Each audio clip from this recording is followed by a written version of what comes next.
आपण पाहतात BN news Badlapur नामा।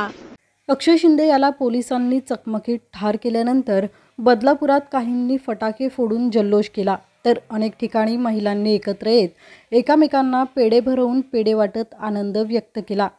तसंच एन्काउंटर झाल्यानंतर आमच्या चिमुकल्यांना न्याय देणारा हवा असा एक धर्मवीर अशी पोस्ट देखील सोशल मीडियावर मोठ्या प्रमाणात व्हायरल करण्यात आली।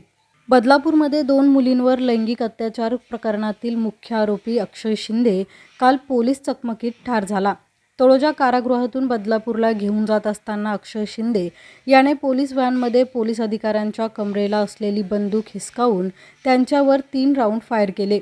यातील एक गोळी API निलेश मोरे यांच्या पायाला लागली। त्यानंतर पोलिसांनी स्वरक्षणासाठी आरोपीवर गोळीबार केला आणि यात अक्षय शिंदेचा मृत्यू झाला। अक्षय शिंदेच्या एन्काउंटरनंतर बदलापूर शहरात आनंद साजरा केला गेला। आरोपीच्या मृत्यूनंतर बदलापूरमध्ये रस्त्यांवर फटाके फोडून सेलिब्रेशन करण्यात आलं। काही बदलापूरकरांनी फटाके फोडून जल्लोष केला, तर अनेक ठिकाणी महिलांनी एकत्र येत एकमेकांना पेढे भरवून पेढे वाटत आनंद व्यक्त केला, तर काहींनी आमच्या चिमुकल्यांना न्याय देणारा हवा असा धर्मवीर अशी पोस्ट सोशल मीडियावर व्हायरल केली। बदलापूरमधील एका शाळेतील 2 चिमुकल्यांवर अत्याचार झाल्यानंतर बदलापुरातील वातावरण तापलं होतं।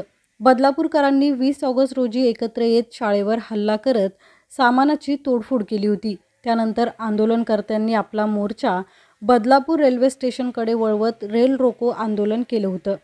आरोपीला आत्ताच्या आत्ता फाशी द्या किंवा आमच्या ताब्यात द्या असे म्हणत लोक आक्रमक झाले होते। सायंकाळी 6 वाजण्याच्या सुमारास पोलिसांनी लाठीचार्ज करत जमावाला पांगवलं होतं। काल या प्रकरणातील आरोपी अक्षय शिंदे याला पोलिसांनी चकमकीमध्ये ठार केले। ही बातमी बदलापुरात कळताच अनेकांनी जल्लोष केला, फटाक्यांची आतिषबाजी करत आपला आनंद उत्सव साजरा केला। या प्रकरणी आंदोलन उभारणाऱ्या महिलांनी मिठाई वाटून आनंद व्यक्त केला, तर काहींनी सोशल मीडियावर पोस्ट व्हायरल करत आपल्या प्रतिक्रिया व्यक्त केल्या। अशाच प्रकारचे नवनवीन व्हिडिओ आणि बातम्या पाहण्यासाठी चॅनलला लाईक, शेअर आणि सबस्क्राईब करायला विसरू नका।